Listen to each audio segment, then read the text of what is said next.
Southern people, like a small town, nothing's real. Mama's still doing wrong, don't tell the preacher. Nothing really changes except the weather. If you can't say something nice, you don't say nothing at all. Don't want you up in my life, 'cause you talk too much.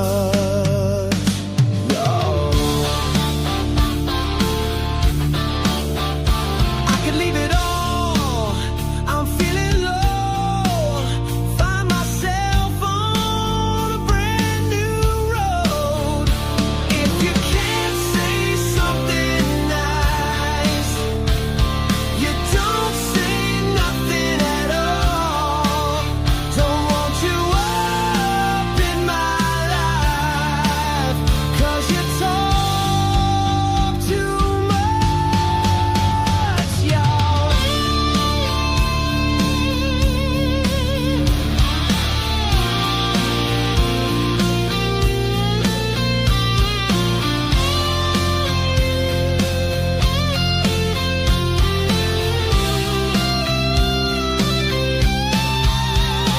Gotta go to church on Sunday, get a dose of the Southern truth.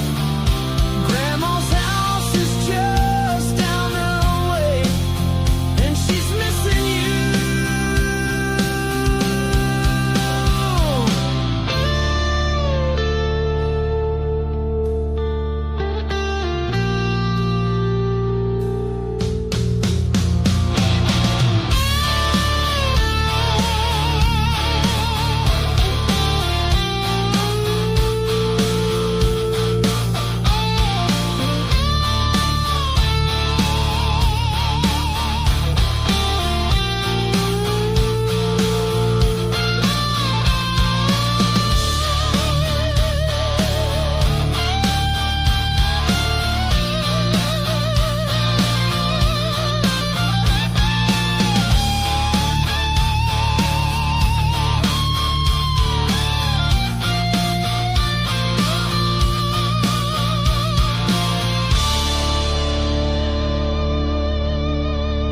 And happy Saturday again. Welcome to the show, Southern Talk with the Cornbread Man. Enjoyed my time this morning with Biscuit Boy. Safe travels to him as he pulls out of town in the morning for a vacation. We hope to check in with him while he is away. We'll work on that. We have him set up, I believe. Happy last Saturday of the year, as we said. 2026 fast approaches. And we are busy beavers, and we're happy to be busy. I hope you had a great Christmas again. And sorry for that. We're going to work on the sun is a wonderful thing, but it is torturing us on the podcast on our live stream out in the street. But we're gonna rectify that by the next time we are together there. So it's wonderful, but we're just gonna change a couple things so we can see the chats better. We're fine, but looking on the screen is a nightmare. We're going to figure that out. Today's program, while I'm on, we're going to look at some new laws taking effect after January 1st in the states of Tennessee and Georgia. Wouldn't have time in this program to even cover all. This is amazing. All the laws that are taking effect just in one state. There's just so many of them, and it's really hard. It's amazing. A good afternoon to you in Instagram. It is really hard to keep up with, as we say, the laws that we have, much less the new laws that are coming along. It's really crazy when you think about that. It's like, how in the world do you even keep up with all that? And I know when like you think of OSHA, when they make changes and stuff, you have to go, companies and stuff, they have to go to classes to get, keep up to date on it, because they don't want to be breaking the law and things. And there almost should be a class, which I don't know you get anybody to come, but there should be, they sort of announce them, but they don't really talk about them much. And sometimes people really know the laws as they're going to change, and sometimes people do not know the laws that are changing in their own state. And many of them may not have much to do with that particular person, but many of them may. And I want to touch the highlights of those as we are very close, obviously just a few days away from the new year, and look at some of those laws. We'll bounce back and forth. We'll cover one from Tennessee, we'll cover one from Georgia, or vice versa, and we'll go with that. But it is a beautiful day here in Northwest Georgia. It is absolutely gorgeous. The weather is amazing. We're going to have some cold nights coming up, but it looks like a spring day. It feels like a spring day. Beautiful blue skies with just a few sporadic clouds. It is warm. I mean, you could window down driving today, actually window down. And it's been a while since I've been able to do that. And it just feels great. It's beautiful. This is a weekend to get out and do something, kind of shake off the winter, doldrums or whatever you want to say, and get out in the world and do something and enjoy yourself. If you're in an area that has that, some parts of the country, you may be under snow. I get it. But here in the Southeast, it's absolutely gorgeous. I don't remember it being like this. I can remember some warm deep Christmas times and stuff. And there may be one that I do where I think we had a lot of rain though, but it is beautiful. I mean, it's absolutely beautiful outside. And while it lasts, get out and enjoy it. This would be a great day to take a drive somewhere, visit a national park. Just go do something. Get out, if you're off work, gather some guys up, get out and play some sports, little baseball, softball, football, something. I mean, shoot some hoops. I mean, this is a rarity. It'll change quickly. That's the way winter times are. We usually don't have really extreme winters in our area, but we still have. It gets pretty rough there a few points of the year. Here lately, the last few years have been fairly mild, but it is changing, and there are changes. I don't know as the jet stream changes or whatever, but there are parts of the country that have really definitely suffered some cold times and cold snaps and bad extreme wind. We've had some wind. Now we have had that. We were at the National Battlefield yesterday. You're going to be seeing some of those videos already are out there, but we have some for the Ascending group, and then we have some for just for the podcast, Wolf Nation. Then we have some for our history show, Bibles and Battlefields, which I didn't get to Thursday night. I'm going to try to pick that back up Sunday night. We're going to be talking about Major General George Thomas, the Rock of Chickamauga as it became known. So we were at the National Battlefield yesterday. They had a tree disease that swept through there many years ago. And so a lot of the trees are diseased, and there are trees down everywhere. In fact, you got to be really careful. We saw recent trees that were broken, hanging up in the air. They couldn't fall all the way due to other trees. So for the hikers and people that are going through, you got to really be careful. It's going to take 30, 40, 50 years for the recovery of that. But in the summer, you don't notice it as much because of all the greenery. But in the wintertime, it's depressing to see just how bad that is. But we were out yesterday enjoying that and walking, doing some trails and stuff. Good morning there, Denise World. I hope I said that right. If I didn't, you can correct me. Coming in on YouTube. God bless all of you YouTube folks that are coming in. But yeah, get out and enjoy it if you can. Get your animals out, do some walks with them.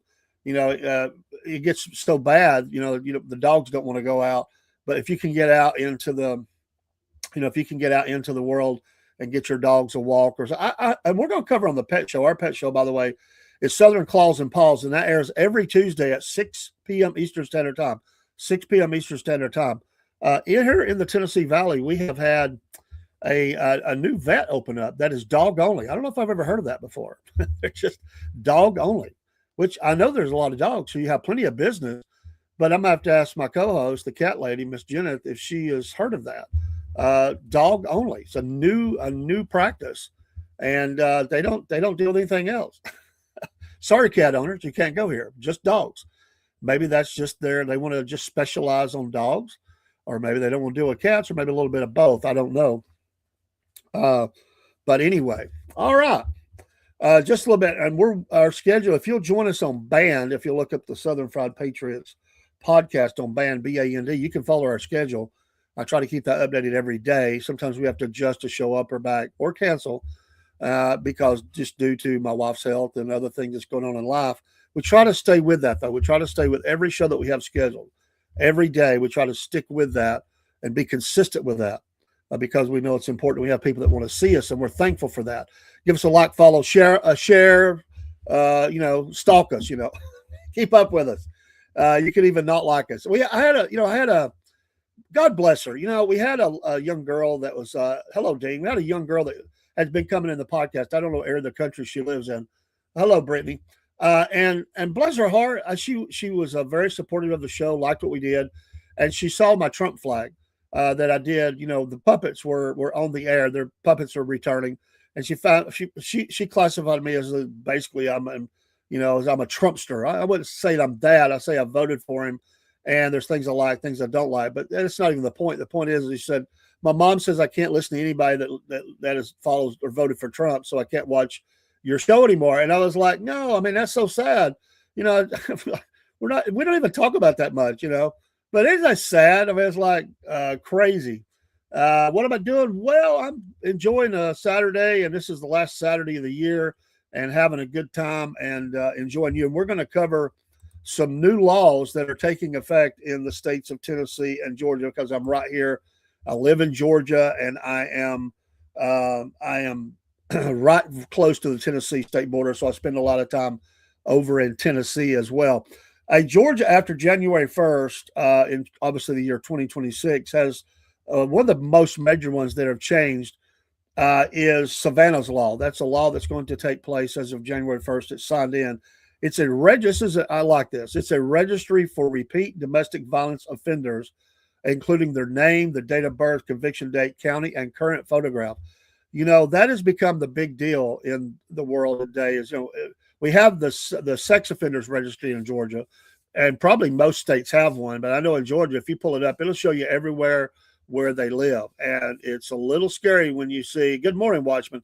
It's a little concerning when you see all the sex offenders that are living in your community.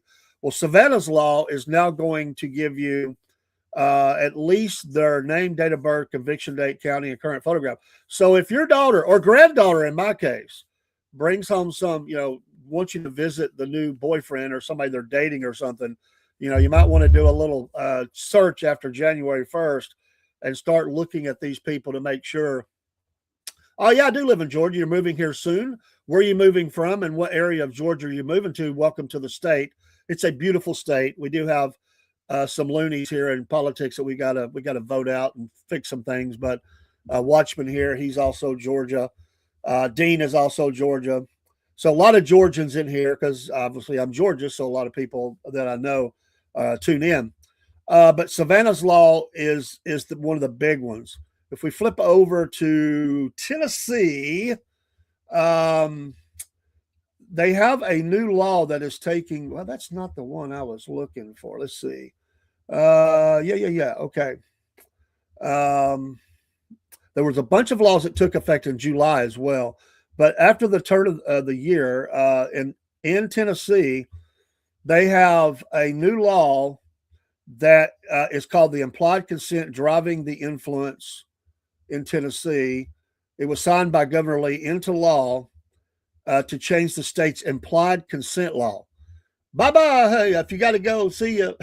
Have a great Saturday. I don't blame you. Get out in the world and enjoy this beautiful Saturday.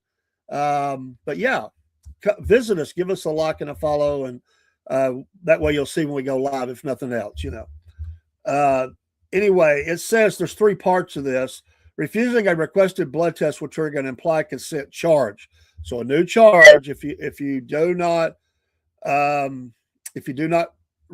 refuse the blood test, it'll be an implied consent charge. License suspension for refusal increases to 1.5 years for a misdemeanor DUI suspect with no related conviction in the last 10 years. So it's pretty stepping it up. Saliva tests are authorized and results are admissible.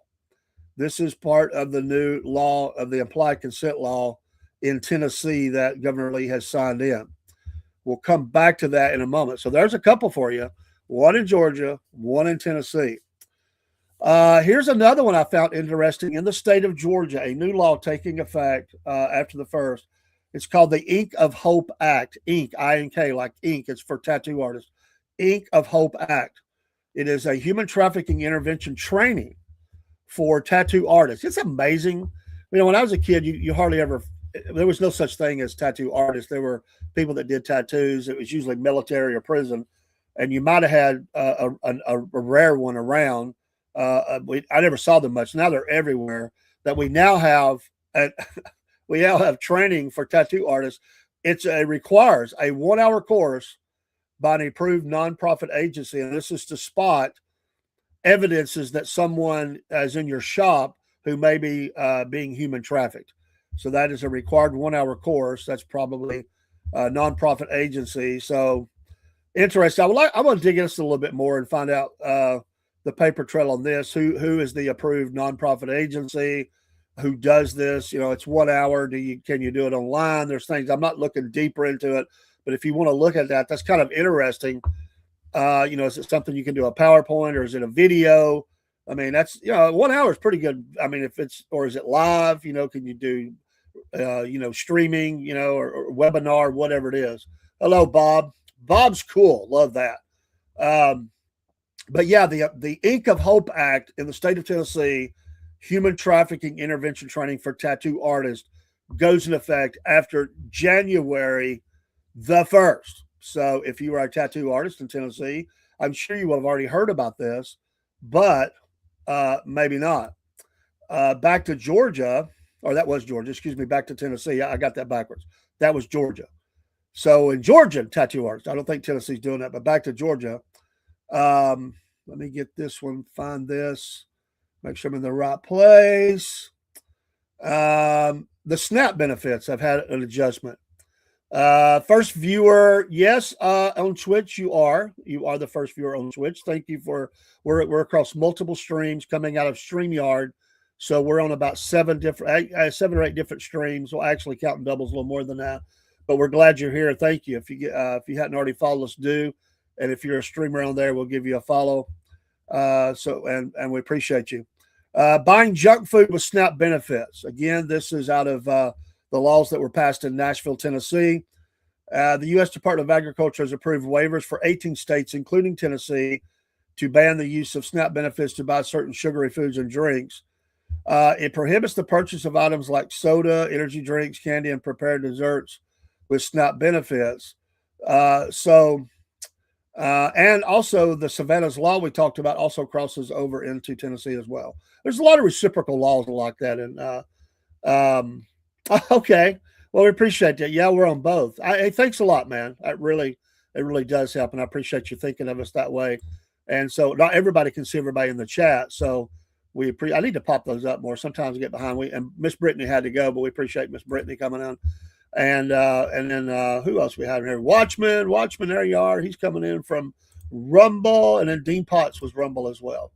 And then we also had Tennis World. So we appreciate all of you stopping in. And y'all are a blessing. So the Savannah's Law, which we talked about, which is a database for domestic abusers. And I applaud that. That is a huge, huge problem in our country.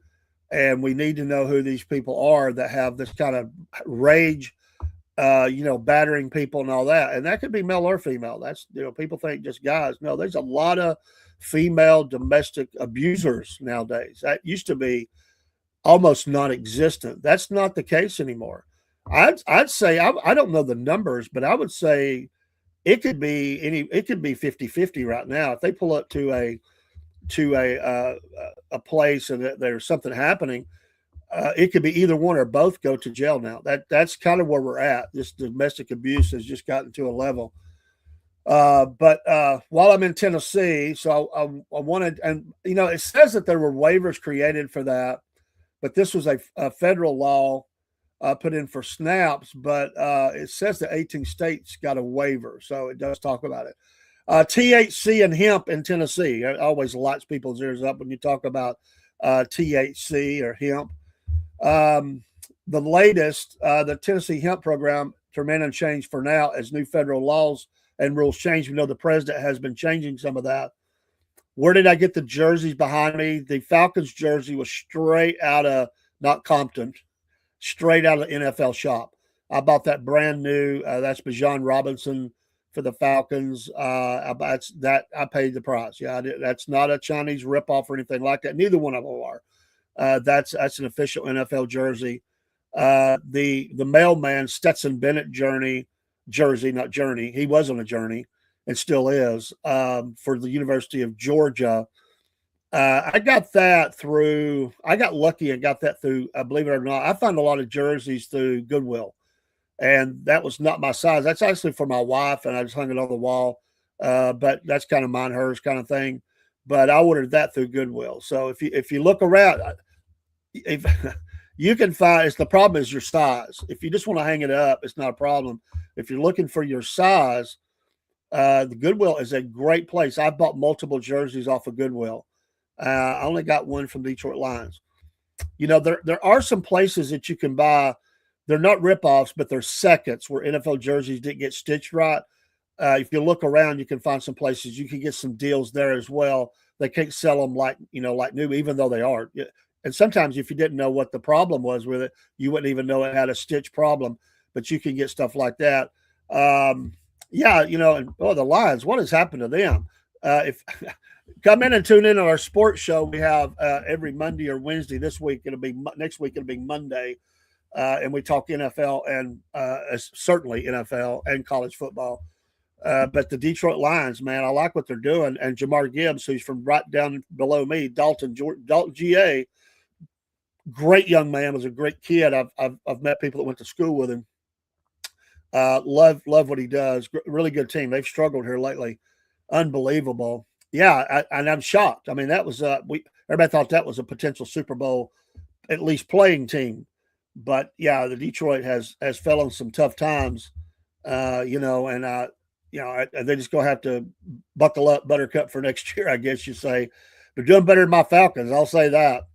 But it's a good team. But if I was going to get if I was going to get a jersey right now from Detroit, I mean, there's a couple options there, but certainly Jamar Gibbs would be one that I would think about. All right. Governor Bill Lee signed a bill that would further regulate the hemp industry and ban certain THCA products from being sold in the volunteer state. The Alcohol Beverage ABC takes over as the regulator for hemp sales. Well, you know where this is going. THCA, clarified as hemp-derived cannabis, after initially being planned to start on January 1st. This has been delayed until at least July, is a disclaimer here. THCP deemed not a hemp-derived cannabinoid. Anything with a concentration of more than 0.3% on a dry weight basis of THCA will not be able to be sold. This amendment clarifies that the 0.3% is the limit for Delta 9 THC content for hemp-derived cannabinoids. So, it's always a fight in Tennessee, in anyway. I know it has been in Georgia and Tennessee. Some of the stuff that, I think there's a lot of misunderstandings out there. I don't have any of that or do any of it, but it has definitely. Yeah, man. Bob, hey, have a great day. Yeah, carpet capital of the world, Watchman. Hey, take care, Bob. Thanks for dropping in, man. We appreciate you giving us a minute of your precious time. And time is precious. You can't get it back. Yeah, carpet capital of the world. I've done some tours down there and looked at basically I got, from the ground up.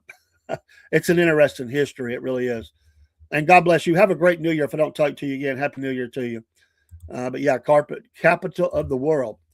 But there's been stores, and listen, I'm not in it. I would want things to be legal and above board and everything else. But if you listen to the local people, they get frustrated because they think they're legal. The next thing they know, the drug task force is hitting. Thank you, sir.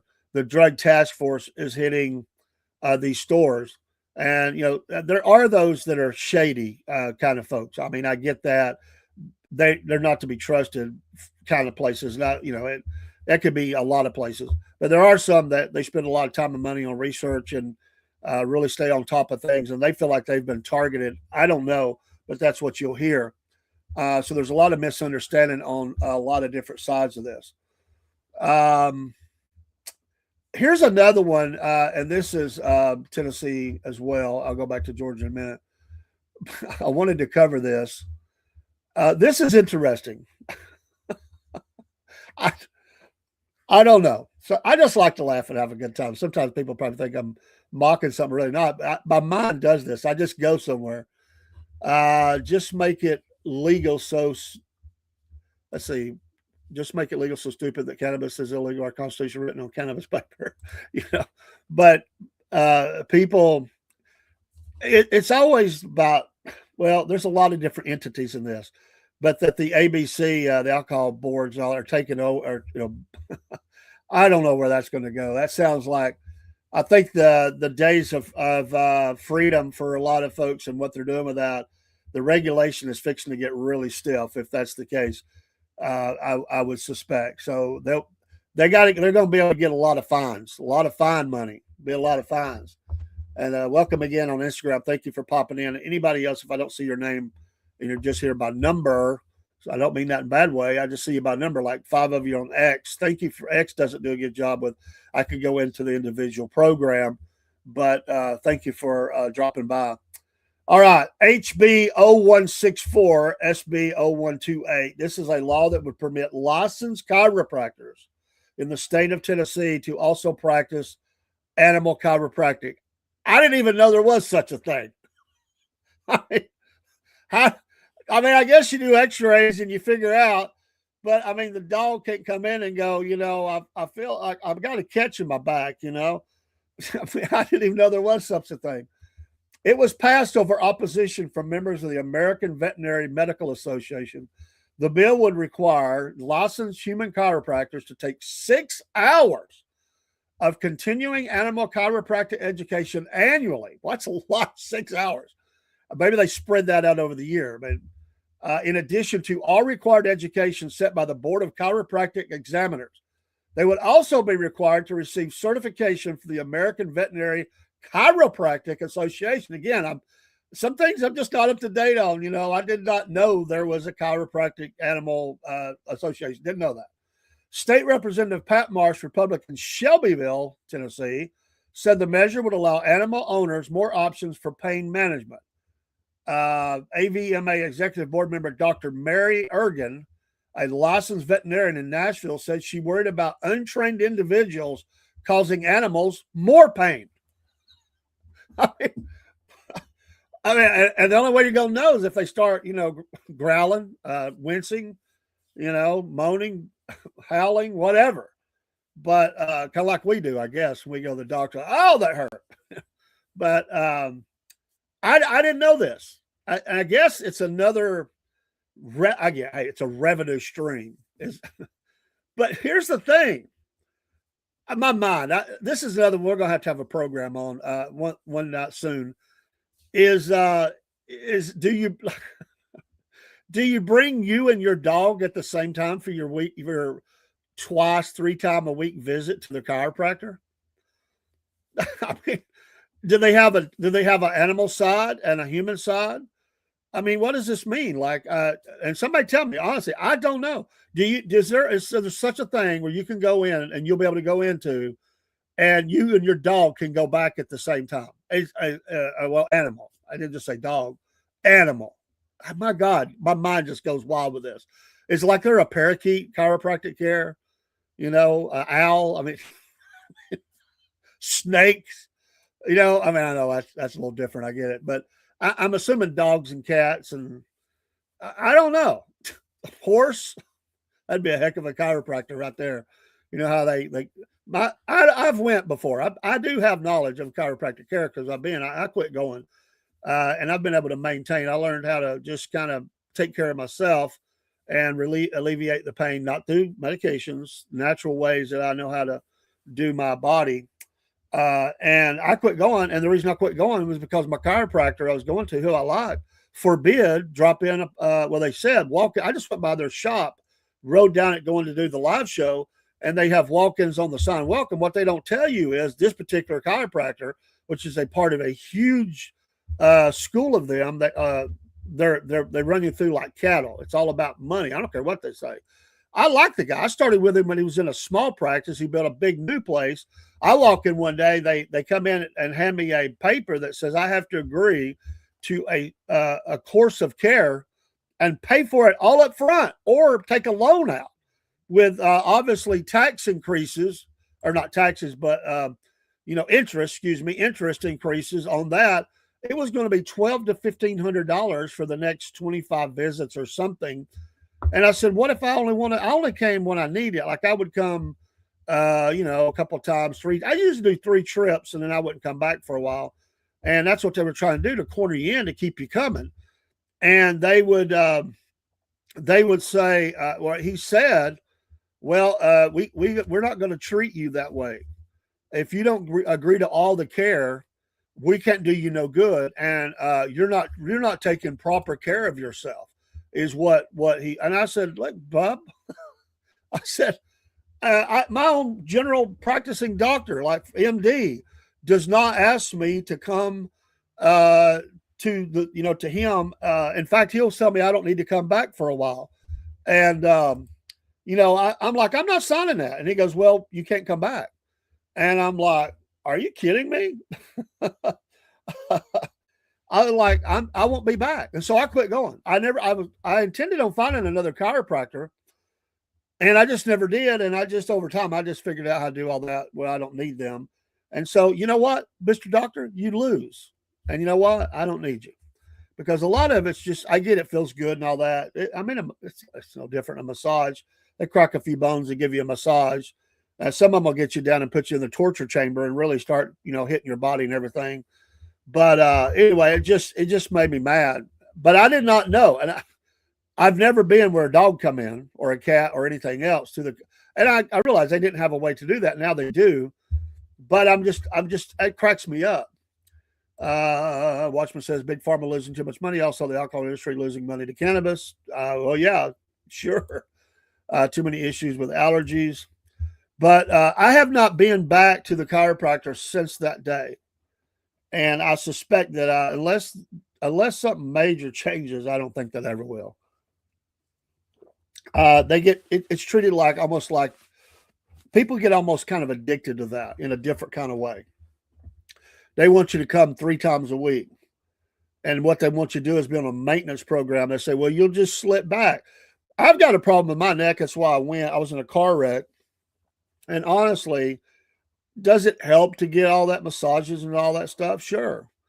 Because, it just feels good to get, because, we build up tension and scar tissue. I have a chip bone. The only way to really fix it is surgery, and I'm not going to do the surgery. I'm going to endure whatever. I learned when I was going, it was really bad. I learned how to keep it alleviated through natural ways. And, I just, it bothers me every once in a while, but I know how to alleviate it without having to do anything crazy. And I'm just not going to go. But it really ticked me off.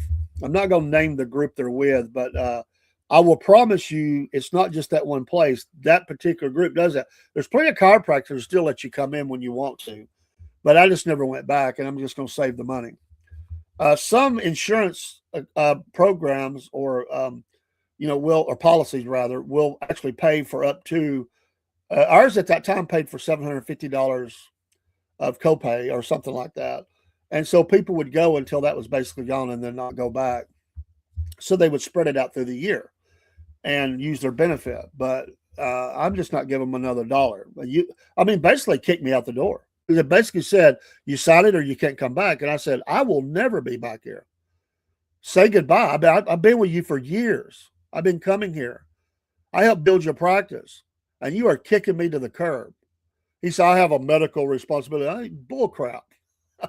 Jack, I won't be back. Call me stubborn, call me whatever. I don't care. I won't do it. Yeah, and that's what, absolutely, Watchman, and that's absolutely what my motto in life.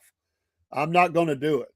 I will, there's stretches I do. There's ice. There's different. I don't use ice very often. It's rare, but I have done that. But I wonder how people feel about that. All right, let's go back to Georgia. Back home in Georgia. All right. That's not the one I wanted. Where's the one I wanted for Georgia? I keep flipping these things around. I think I keep flipping them off of the one I want to cover. That's Tennessee. Here is back to Georgia, I think. So we covered which is a little wider. All right, here's one in Georgia. There's a change to civil lawsuits in Georgia coming. The Georgia Courts of Access and Consumer Protection Act, it's called, takes effect on January 1st, changing laws regarding who can fund lawsuits in Georgia and imposing certain registration requirements. The bill requires anyone who funds a lawsuit to register as a litigation financier with the Department of Banking and Finance. In part, it bans any foreign government or non-governmental person from a foreign country from financing litigation in Georgia. Hear, hear. I kind of think that's probably a great idea. Y'all's thoughts? We don't need foreign influence, and that's where a lot, we've got people outside the country that are trying to take down our country any way they can. And civil lawsuits are an absolute scourge to the court system. Sometimes needed, many times. We got a lot of people just trying to sue anybody and everybody they can because they're just sorry, low down people. I mean, it happens. My wife has had some fraudsters. They stopped in front of her on a turn, and the car is just kind of tapped. There was no mark, nothing. Both people jump out of the car, holding their necks and back, screaming and cursing my wife. The guy slammed his fist down. Now, this is to my wife. He better be glad I wasn't there. This dude wouldn't have slammed his fist no more, but he slammed his fist on the hood of her car and threatened her. They both demanded to go to the hospital, claiming they had, massive whiplash, bullcrap. I talked to the insurance company, and I told them, I said, this is a scam. They said, well, yeah, we do. I said, tell me you're going to fight it. And they said, no, that's just not our model. I said, your model is to take and raise all of our rates to pay for scum like this who are just suing the system and using it. And I said, you're part of the problem. I said, I will pay a higher rate willingly if you'll fight these bums. Fight them and take them and make it harder and harder and harder for people like I mean, because I said, listen, there's no evidence that they had any damage. None. Show me a mark on the car. If you have no mark on the car, you have no force. If you have no force, you have no injury. It's bullcrap. Anyway, that's my vent for the day. Vent be coming back next week too. I miss my vent, the Southern Fried Vent. But anyway. All right. Well, another one in Georgia is the changes to homeowner insurance cancellations. Homeowners insurance companies must provide more notice before canceling a policy.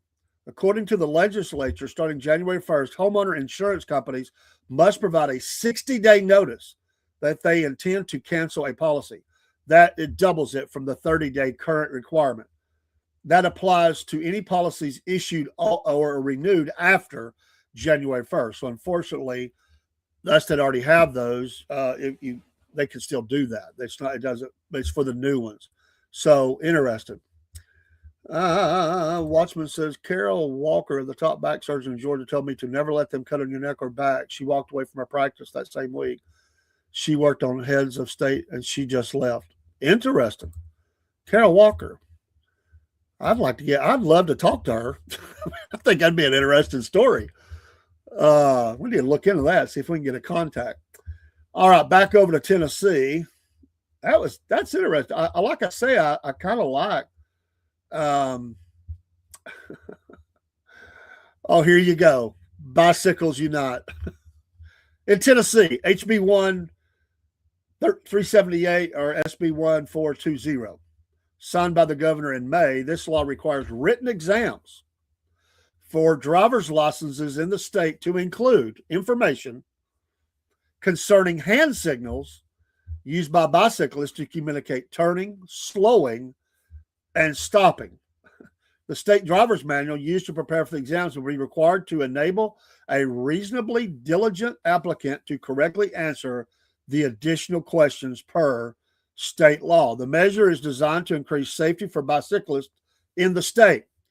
The 114th Tennessee General Assembly will reconvene for the final year of its 2-year session at noon Tuesday, January 13, 2026. So they're going to amend. So if you've got if you're 15 or 14 or whatever, and you're studying for your exam already in Tennessee, you might want to look for an updated exam book. I guess those you can get them online now.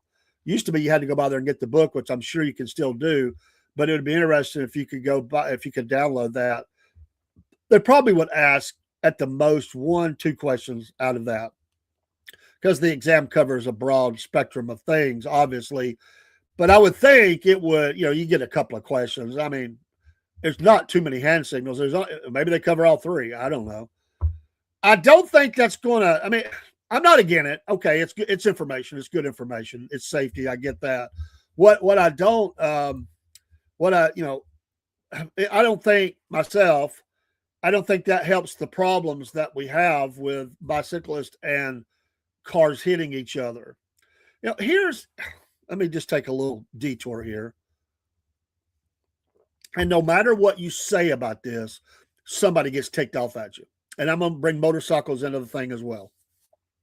Here's my thing. I can appreciate. Let me take both sides of this equation. I'm just going to put bicyclists and motorcyclists together here for a minute. Don't get mad.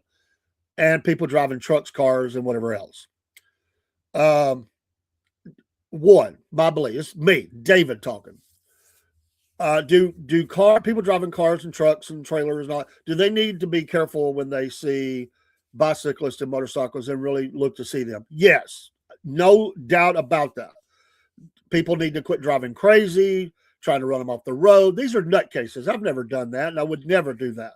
But law ain't going to change these people. They're just nuts. They're crazy, and people have died. But what bothers me about this is the other side of that coin is you hear all this stuff, and it's on social media everywhere. They will say they blame people who drive cars and trucks as the total 100% problem. BS. And I will say that from personal experience. And I'm not saying in every situation because there are nuts. Listen, anybody can get a license. My God, we have got problems with illegals getting license. I mean, you got to be some kind of special kind of dumb not to get a driver's license in America. Honestly, it's the easiest thing you do in life. People talk about how hard it is. My God, it's easy. I mean, if the worst you got to worry about is parallel parking your car, if you can't do it, don't get a driver's license. I mean, some of them don't even test for that anymore. They've made it easy peasy as pie. So there's a lot of idiots out driving cars and driving motorcycles and bicycles.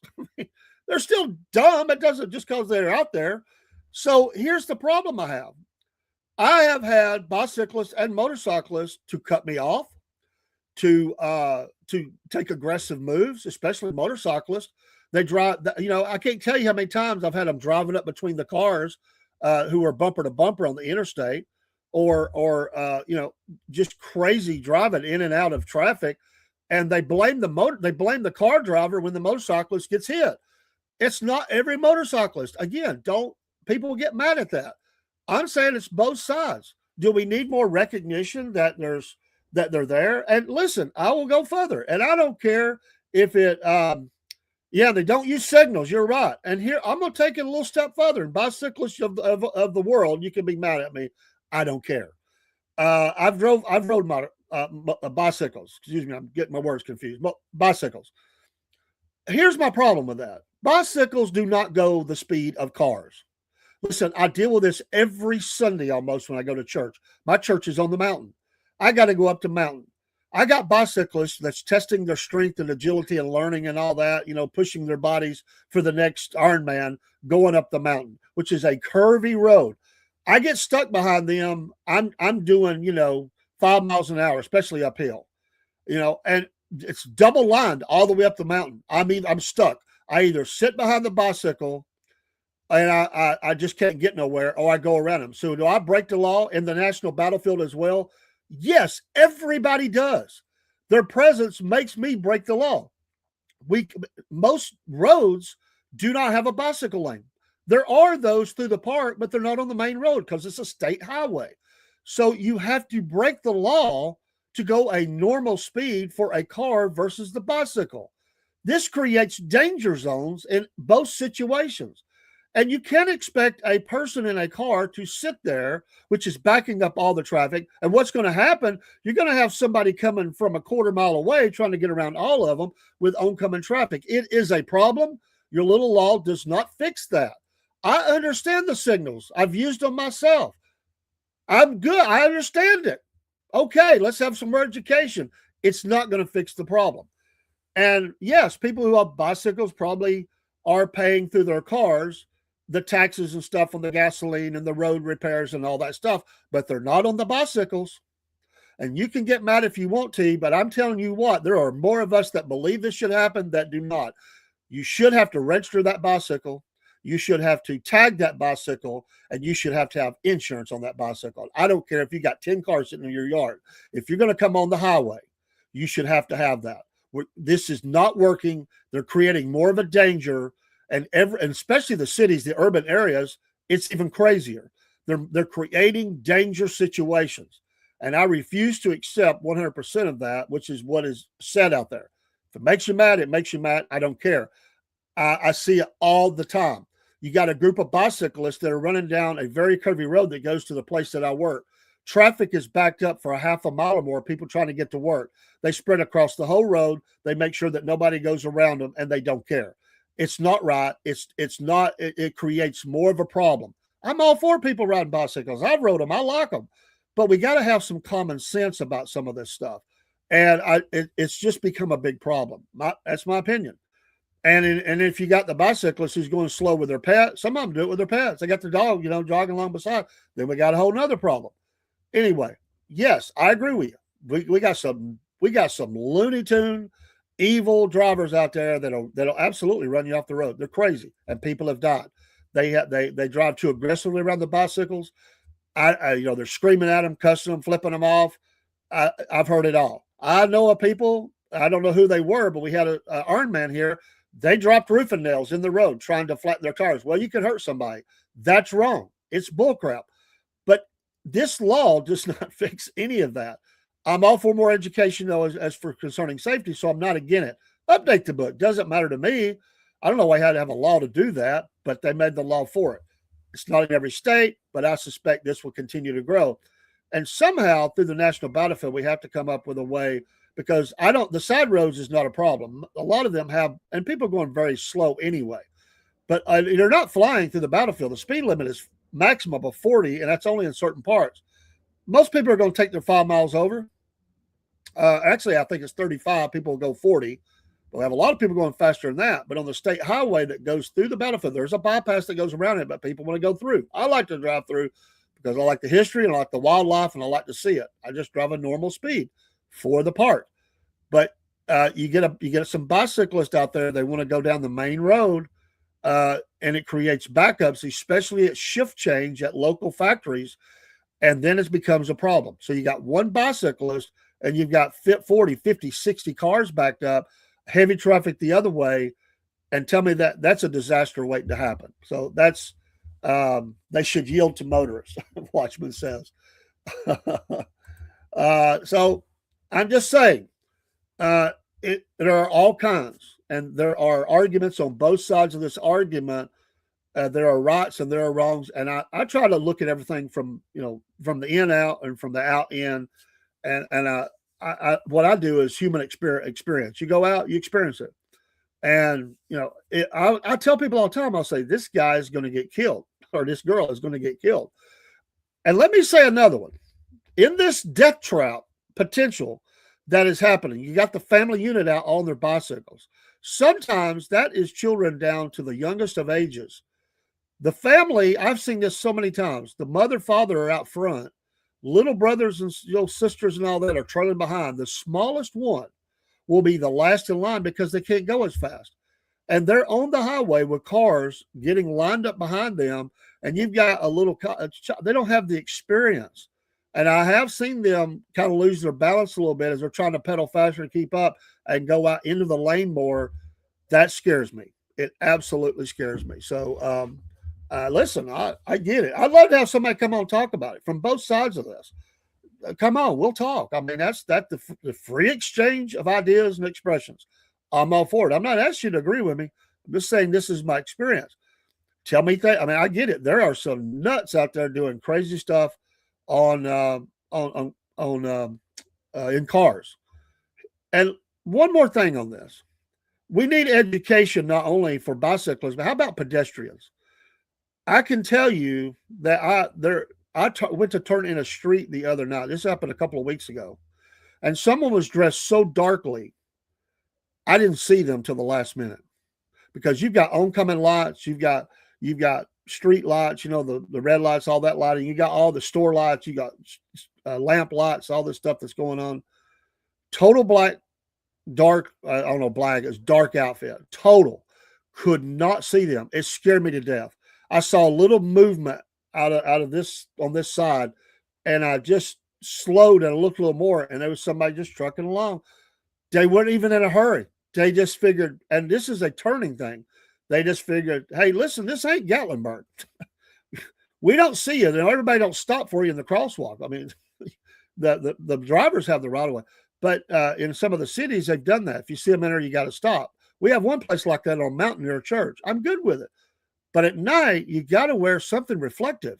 That's ignorance and lunacy to do that. I was taught that at a young age. Riding bicycles, make sure you have light colored reflective clothing on. And on my bicycle, I always made sure there were many lights. The one behind the seat, on the tires. I had a little lamp for the front of it. Some of them will have a little flashing light. Hey, some bicyclists do it right. I applaud them. When I go by, I say to myself, thank you for doing that, because I don't want to hit nobody. I don't want to hurt nobody. God forbid, kill somebody. And I'm glad that some of them really take the time to do it right. And it really helps because from a distance, you got to remember, you're covering a lot of ground. Even if you're just going 45, 50, 55 miles an hour, that's a lot of ground that is covered. It takes a while to stop. It's just physics. And you've got to be able to see somebody to have time to do that. And I wonder sometimes if people just, and some people have the attitude, hit me, I'll be a millionaire. Well, first of all, you're not going to be a millionaire. And secondly, you can't spend it if you ain't living. So the law should be that they must yield, pull over the side of the road for allowing motorists to pass. And again, this is usually, sometimes you have the people training. Sometimes you just got the people out on the bicycle ride, and they're not in a big hurry, and they are impeding the normal flow of traffic.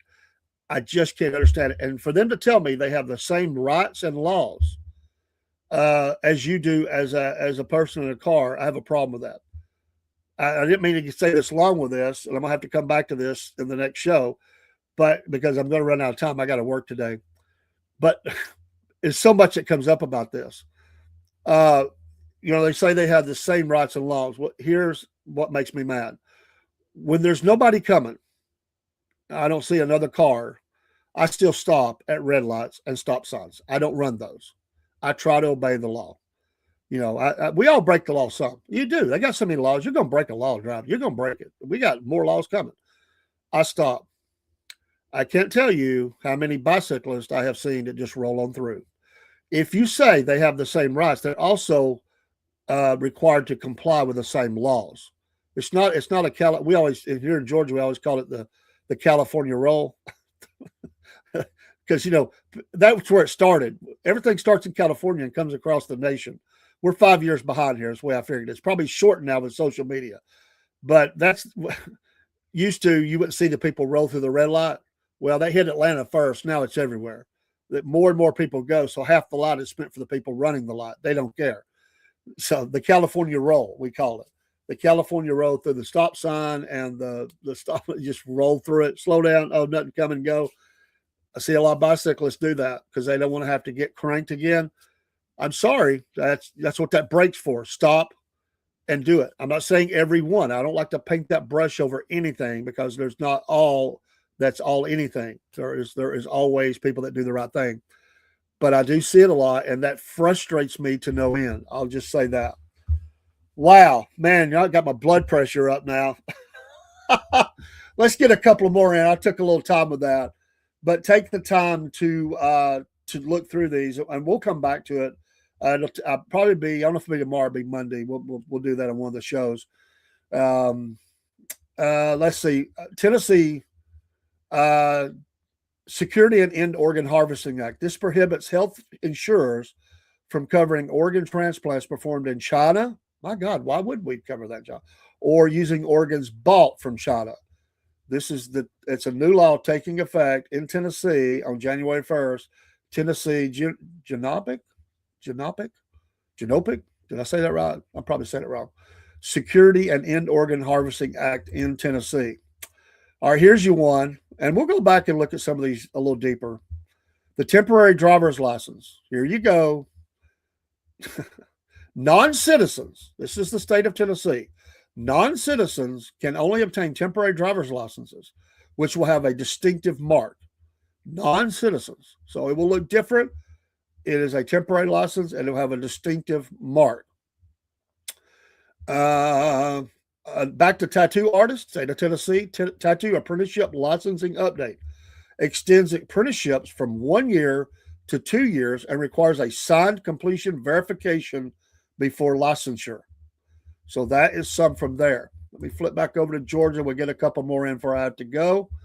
This is fun. I always like to do this. It's kind of depressing sometimes. I think I got more laws. Mostly these haven't applied to me, but somehow. HVAC, that's one you don't think about too much. HVAC warranty transfers.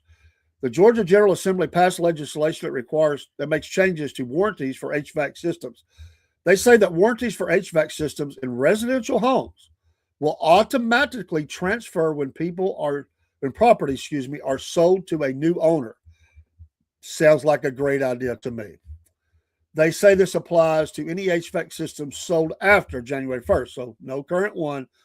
But that's interesting too. So you don't lose that on the house. It's a part of the home, so your warranty stays in check. This is the way you get kind of ripped later on down the road. You think you're covered and you're not. Of course, the problem is this is going to have to be for those that's going forward. It does nothing to help people retro. There'd be no grandfathered into that. So they get a pass on that, so they don't get cost a lot of money, just be going forward. And they'll probably come up with some way to shirk the law, if I had to guess. Another one for Georgia. Recording of court hearings for transcription.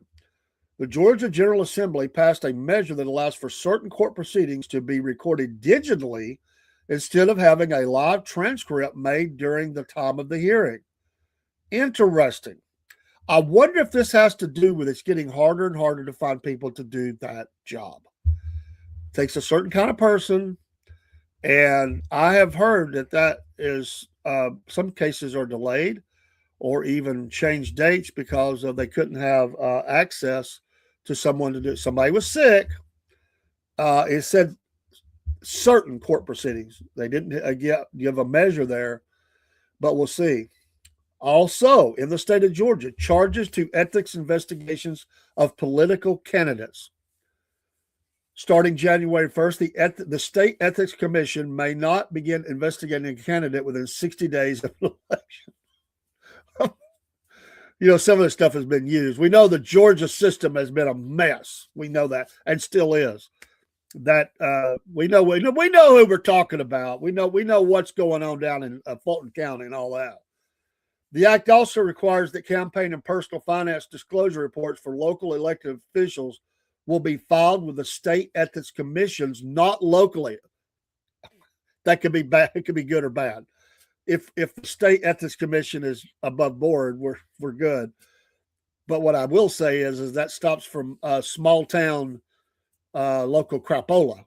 That's real good English for you, but it works. Local crapola going for you, and local and some. You get the good old boy system going on. This puts another level on it. All right, and one last one. And I got to come back to these. We've got time before the new year. America First license plate. Hear, hear. The Georgia legislature allowed the issuing of a special license plate displaying the American flag and the words America First. Funds coming from the license plate will go into, unfortunately, Georgia's general fund. But that's some of them, they get a cut of all of it anyway. For the SCV, the Sons of Confederate Veterans, we had a big fight on our hand with that. They pulled it away. We had to redesign it. But money off of that, some of it goes for monument restoration or new ones. This has been a big help in the state of Georgia. So if you get a specialty license plate, after January 1st, man, there should be some people down there on the first day they're open after that and getting that. America first. Yes. There you go. Hey, I applaud that. I applaud that. Sometimes I don't like some of these. Sometimes I wonder what our politicians are doing, but I kind of think that was good. Um, here, buddy. We need more stenographer degrees and less underwater basket weaving degrees. Oh man, I could do another hour, man. This is fun. I like going through these. Um, oh man, there's some more. We'll get to them. Davo's got to go to worko. Remember the old pig Latin?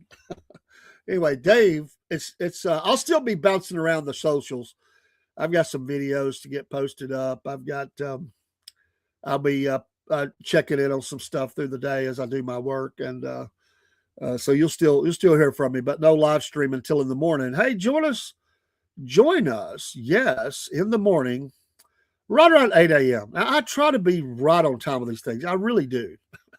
A couple things. One is I don't feel good or I'm dragging bad, but my body has been so tired. You know, my wife has had some health problems, and if I usually it depends. There's a couple of things that depend on when I need to get her up. But my goal is to be.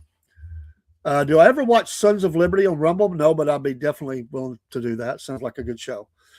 But 8 a.m. or if I'm late, just hang there. We'll have our Sunday morning in the Word, and we'll pick a topic, get you a cup of coffee, and we'll come chat with me. We'll talk about it. It's not sir preaching a sermon, although I have preached some.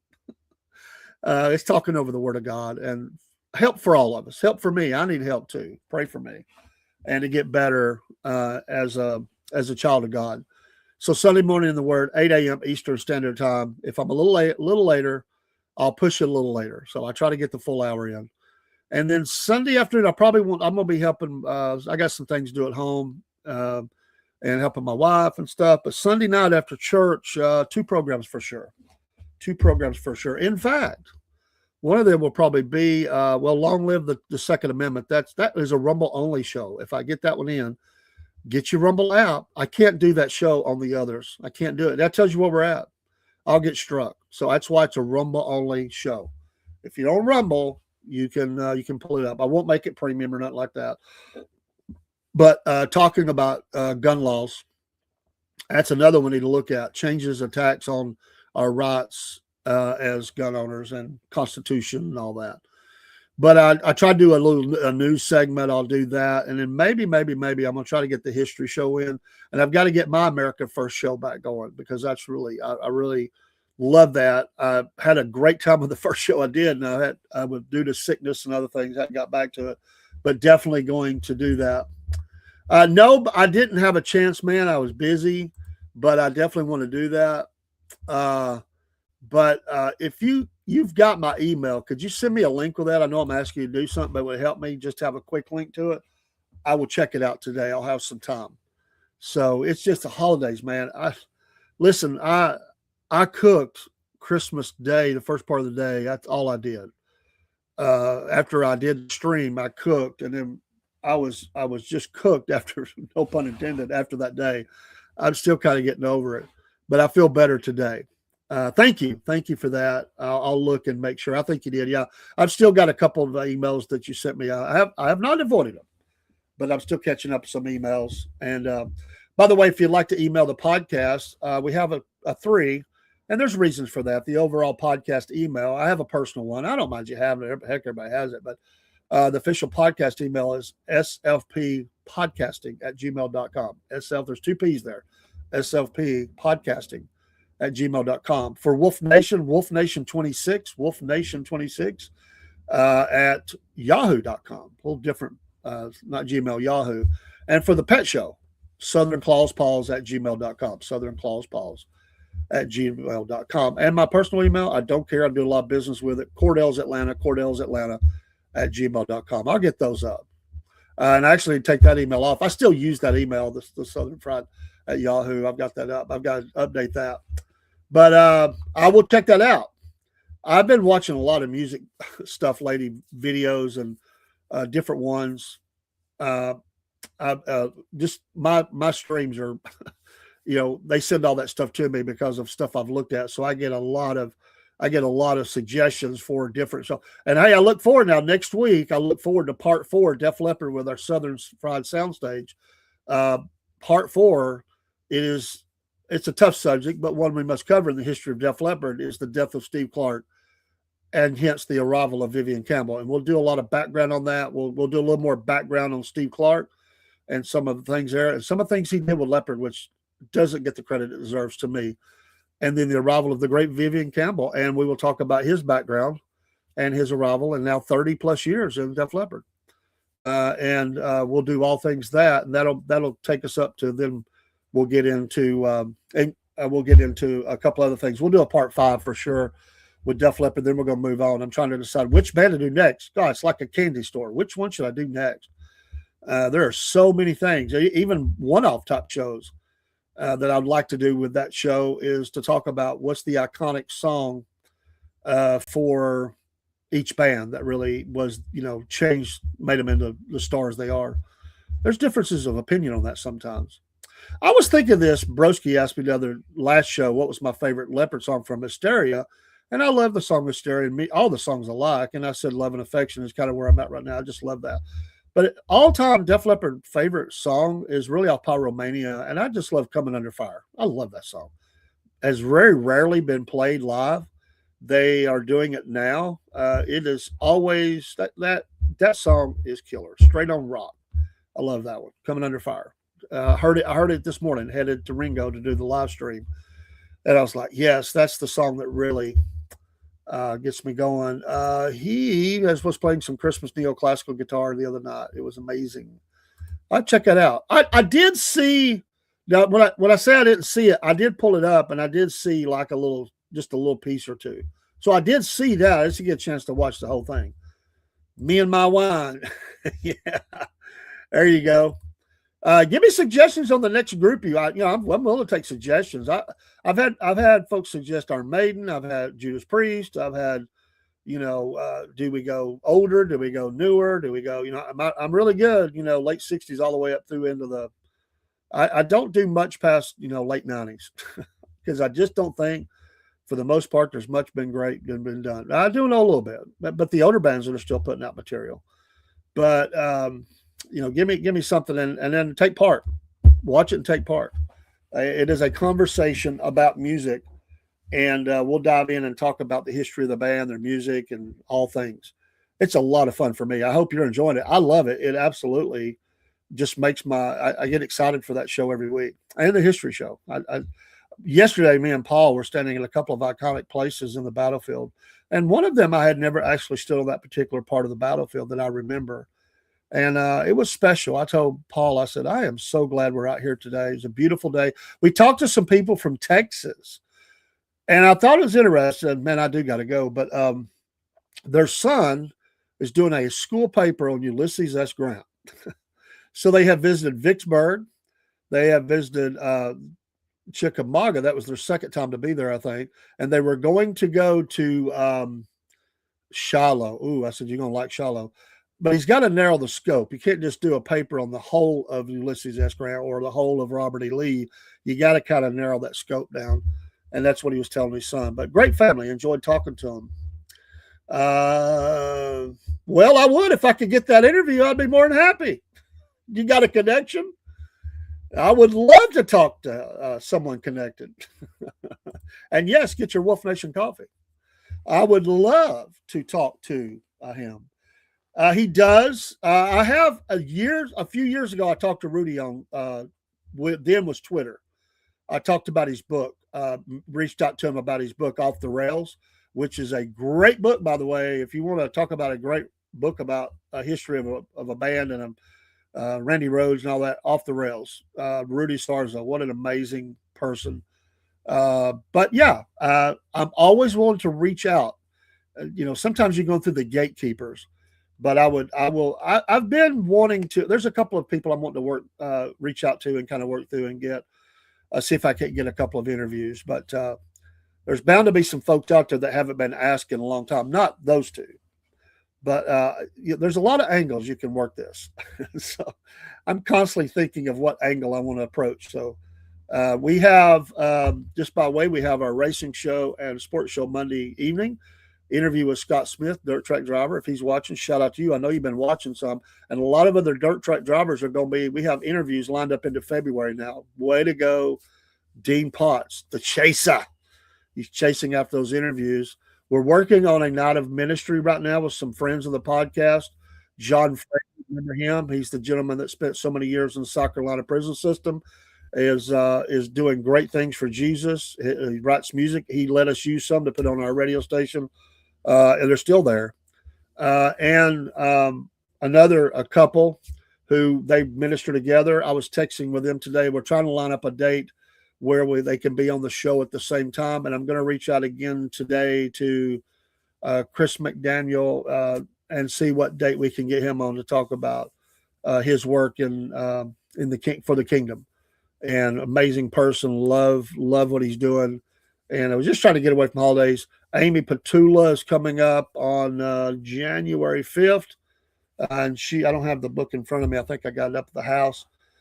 We didn't get to go to Marietta. There was reasons for that, logistics, but we're still going to go lay the flowers at Mary Fagan's grave. And yes, Miss Mary Fagan King will be back on the program in the near future. We definitely are going to do that. It was just not meant to be. We both had stuff going on. And so I said, let's get past the first, because he's going to vacation. So he's really squeezed to get a lot of stuff in. And when he gets back from vacation, we're absolutely going to do it.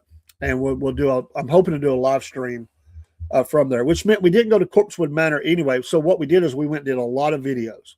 We were in the battlefield and some other places, and we did quite a bit of video out on location. So we didn't do live stream, but we did videos, and those will be popping up. They're anywhere from less than a minute to about 3.5 minutes. So you'll be seeing those starting to pop up this weekend. Well, a couple of them are already out there. All right. God bless you. Happy Saturday. Last Saturday of 2025. Unless you have some sort of power to freeze time and add time, it's the last one. Okay, that's a good one option as well. Yes, would love that. Oh, I talked to Paul today, a Biscuit Boy. Obviously, we were on the show together, and we talked about the retired Brigadier General coming on as well. And he's got some stories. Wow, I can't wait for this. But he told his name today and everything on the show. But he'll be on with us soon, and we'll get a military perspective. Absolutely. Have a great afternoon. And God bless you. Pray for us. We'll pray for you if you have special prayer requests. Send those in. Please give us a like and a follow and forward our show out. It helps. It surely does. I've always tried to help podcasters with that. I'm not begging. I'm just saying, if you like what we do, even if you hate what we do, if you want to laugh at what we do, send it to more people to laugh at us. That's all good. I'm all good with it. I'm a goofy guy. And God bless America. Pray for America. Pray for all of our military that is scattered around the world in hot zones right now. Let's pray for the Christians in Nigeria. That's getting, I think the president's apping up stuff right there. I told him that, we're just going to have to go in there and hit them. They're not going to listen. He's made the threat. Venezuela's heating up after the first. It's going to be on. It is going to be on like Donkey Kong. That's where it's going. So lots of things going on, plus election stuff. We're getting into 2026, the midterms. It's going to be amazing, as Watchman said. So much to cover, so much to do. What was the thing he said in Willy Wonka? He said it backwards. So much time, so little, whatever he spun it around. Anyway, my brain works like that. All of us who watch TV or movies growing up, we forever are going to have those music, movies, all that, those lines, those scenes are popping into our head. I have it happen when I'm preaching. I'll have something about an Andy Griffith show pop up. People like it, though. They really do. All right. God bless. Let's get out of here. My wife is probably thinking, where are you at? Because she knows about what time I usually end. I got to get up and get going. So take care. This is Dave, the Cornbread Man. We'll see you soon.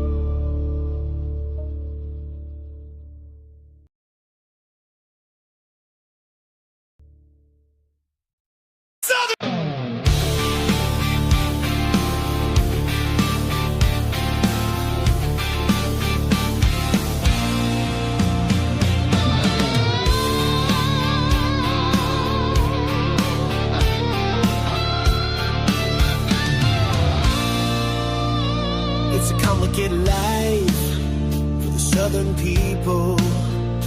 Like a small town, nothing's real.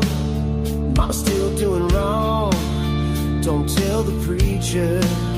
Nothing really changes except the weather. If you can't